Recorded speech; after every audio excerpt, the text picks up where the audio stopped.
আসসালামু আলাইকুম, ওয়েলকাম করছি রিয়াসাদ আজিম। ভিন্ন ধর্ম মতদর্শের যারা শুনছেন সবার প্রতি আন্তরিক কৃতজ্ঞতা। রাত পোহালেই বাংলাদেশের Asia cup mission next round পর্যন্ত যাবে কিনা সেটার উত্তর অলমোস্ট আমরা পেয়ে যাব। রাত পোহালেই বাংলাদেশ শ্রীলঙ্কা সিংহ এবং বাঘের লড়াই জাজ স্টেডিয়াম আবুধাবিতে, এবং সেই ম্যাচের আগে অনেক আলোচনা রয়েছে। আলোচনার জায়গাটা সবচেয়ে বেশি কনফিডেন্স কেন্দ্রিক, আলোচনার জায়গাটা সবচেয়ে বেশি 11 কেন্দ্রিক, এবং সবচেয়ে বড় যে রোল সেটা হচ্ছে বাংলাদেশের টস কেন্দ্রিক। এই ডিসকাশনে যাওয়ার আগে একটু আপনাদের জানিয়ে রাখি যে এশিয়া কাপ মানে একটা আলাদা উন্মাদনা আমাদের জন্য। বাংলাদেশ সেই উন্মাদনায় প্রথম ম্যাচে অসাধারণ ক্রিকেট খেলে হংকংকে হারিয়েছে, যদিও এটা নিয়ে অনেক ওয়ে অফ ডুইং নিয়ে প্রশ্ন রয়েছে। এশিয়া কাপের পরের ম্যাচও সব ম্যাচ যে কোনো ডিভাইসে যে কোনো নেটওয়ার্কে চোখ রাখুন ট্রফিতে। যে ডিসকাশনটা করছিলাম, বাংলাদেশ এই মুহূর্তে একটা বড় ধরনের ইনডিসিশন সিচুয়েশনে রয়েছে। এই সিচুয়েশনটা ক্রিয়েট হয়েছে লাস্ট ম্যাচের ফলের পর। লাস্ট ম্যাচে বাংলাদেশের হয়ে 6 ওভার ব্যাট করার সুযোগ পেয়েছিলেন তাওহিদ হৃদয়। তাওহিদ হৃদয় এই যে 6টা ওভার খেলেছেন তিনি করেছেন 35 রান। একজন ক্রিকেটার 10 বলে 8 রান করে আউট হয়ে যেতে পারে, স্ট্রাইক রেট 80। এটা নিয়ে আপনি আমি কথা বলতে গেলেও আমরা হয়তো ভাববো দুবার যে তিনি সেট হবার সুযোগ পান নাই। কিন্তু একজন ক্রিকেটার যদি 6 ওভার পর্যন্ত খেলে ফেলেন, স্ট্রাইক রেট যদি হয় 97, এটা নিয়ে কথা বলার যথেষ্ট অপশন তৈরি হয়।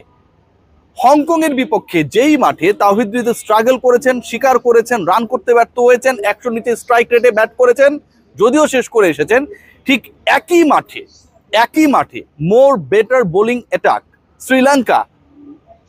হাসালাঙ্গা এবার অ্যাড হচ্ছেন তাদের অ্যাটাকে। সেই বোলিং অ্যাটাকের বিপক্ষে বাংলাদেশ ম্যানেজমেন্ট ডিসিশন মেকিং এর জায়গায় 11-এ কি তাওহিদ হৃদয়কে রাখবে? এই মুহূর্তে এটাই সবচেয়ে বড় প্রশ্ন। তাওহিদ হৃদয় নাকি Saif Hasan, who will be the part of next game, যেই ম্যাচটা জিতলে বাংলাদেশ পরের রাউন্ডে সুপার 4-এর ক্ষেত্রে অনেকটাই এগিয়ে যাবে আনডাউটেডলি। এবং এই জায়গায় সাইফ হাসানের অপশনটা অনেক বড়ভাবে আসার অন্যতম একটা কারণ রয়েছে লাস্ট ম্যাচে বাংলাদেশের বোলিং পারফরমেন্স। আমি অনেকের মতোই অ্যানালিসিস করতে পারি না, অনেক পণ্ডিতদের মতো।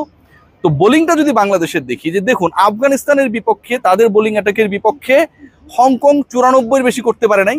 বাংলাদেশের বিপক্ষে একই মাঠে অলমোস্ট একই উইকেটে একই কন্ডিশনে তারা 143 করেছে, প্রতি ওভারে 7-এর বেশি রান তুলেছে। এন্ড শ্রীলঙ্কার ব্যাটিং অথবা বোলিং ডেফিনেটলি বেটার দেন হংকং। সেই বোলিং অ্যাটাকের বিপক্ষে বাংলাদেশ তাওহিদ হৃদয়রা ডেফিনেটলি আরো বেশি স্ট্রাগল করবে। সেই জায়গায় আমরা কি তাওহিদ হৃদয়কে খেলাবো? আবার একই সাথে বাংলাদেশের এগেইনস্টে যে 7-এর উপরে রান করলো পার ওভার, 143 স্কোরবোর্ডে তারা পোস্ট করলো, তার মানে কি বাংলাদেশের বোলিং এ যারা ছিলেন তারা এক্সপেক্টেড ওয়েতে তাদের কাজটা করতে পারে নাই।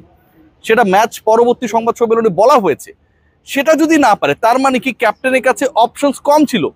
শামীম পাটোয়ারিকে কাজে ওভাবে লাগাতে পারেন নাই বা লাগান নাই, but if there were Saif in the 11, captain Liton Kumar Das could have extra option. সেই জায়গাটা কি বাংলাদেশ এনশিওর করার চেষ্টা করবে? সাইফ বল ঘোরাবে অন্তত 2টা ওভার, যদি কোনো কারণে বাংলাদেশের এগেনস্টে যেই হংকং ব্যাটাররা শেষের দিকে চড়া হয়েছে, শ্রীলঙ্কা তারাও যদি একই ওয়েতে থাকে সেটা আরো বিধ্বংসী হতে পারে। So you need option. সেই জায়গায় কি সাইফকে নাম্বার 4-এ খেলিয়ে বোলিং অপশন হিসেবে কাজে লাগানোর একটা চেষ্টা করবে টিম ম্যানেজমেন্ট, নাকি সাইফের তুলনামূলক বেটার স্ট্রাইক রেটের ব্যাটিং এবং বোলিং দুটোকেই পাশে সরিয়ে হৃদয়কে ফর দ্য লাস্ট টাইম আরো একটা সুযোগ দিবে? This is going to be a very crucial question. Discussion is going on about the middle over, discussion is going on about the finishing role. খেয়াল করে দেখবেন বাংলাদেশের ফিনিশার্সরা গত 4 থেকে 5টা ম্যাচে they are not available to play their role. Why? কারণ আমরা যদি দেখি 5 এবং 6, শামীম পাটোয়ারি এবং জাকের আলী অনিক, এই দুজন ক্রিকেটার ব্যাট করার সুযোগ পাচ্ছে না, কারণ লিটন কুমার দাস এদের ব্যাট করার সুযোগ দিতে চায় না। টস জিতলেই ব্যাট করবে প্রতিপক্ষ, বাংলাদেশ মোটামুটি কিছু ওভার হাতে রেখে চেস করবে। প্রতিপক্ষ তো বেশি রান করতে পারে না, প্রতিপক্ষ নেদারল্যান্ডস, হংকং, এরা তো আর 200 করবে না, 180 করবে না, ওরা 130-40 করবে। সো 130-40 টপকাতে গিয়ে আমার 5-6-এর কোনো প্রয়োজন পড়ে না। এই যে আমার এখন পর্যন্ত আনএক্সপ্লোর্ড একটা অবস্থায় রয়েছে অন্তত গত 5-6 ম্যাচে, যে আমার টেকনিক্যালি ফিনিশিং রোল স্লক্সে যারা ব্যাট করবে তারা কেমন রোল প্লে করবে, সেই জায়গাটা কিন্তু টিম ম্যানেজমেন্টকে ভাবাচ্ছে। আপনি ডিরেক্ট এশিয়া কাপের অলমোস্ট ডু অর ডাই সিচুয়েশনে পড়তে যাচ্ছেন, যেখানটা you have no idea about Shamim Hossain Patwari and Jaker Ali অনেক, they also have no idea how to execute, কারণ গত 4-5টা ম্যাচে তারা সেই সুযোগটা পায় নাই for the team decision.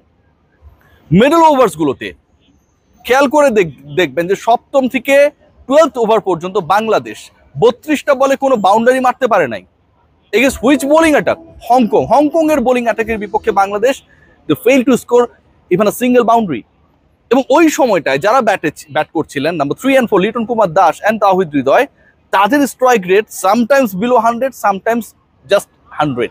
So এই যে একটা সিচুয়েশন, মিডল ওভার্সে আমরা কাজে লাগাতে ব্যর্থ হয়েছি হংকং এর বিপক্ষে, যাদের এগেনস্টে আফগানিস্তান স্কোর বোর্ডে 188 রান পোস্ট করেছিল, যাদের এগেনস্টে আফগানিস্তান শেষের 4 ওভারে প্রায় 70 রান অ্যাড করেছিল, যেটা আমি প্রতি আলোচনায় বলছি কারণ ওই বোলিং অ্যাটাকের বিপক্ষে বাংলাদেশ অনেকটা থেমে গিয়েছিল, তাদের রোলটা অনেকটা ছিল একদম স্লথের মতো। সো বাংলাদেশের মিডল ওভার্স কাজে লাগানো, স্লগ ওভার্সে ব্যাটিং করানো, ওই জায়গাটা টোটালি এমন একটা অবস্থায় রয়েছে যেখানটা আসলে কোনো ধরনের কাজ করা হয়নি বা হওয়ার সুযোগটা নেই।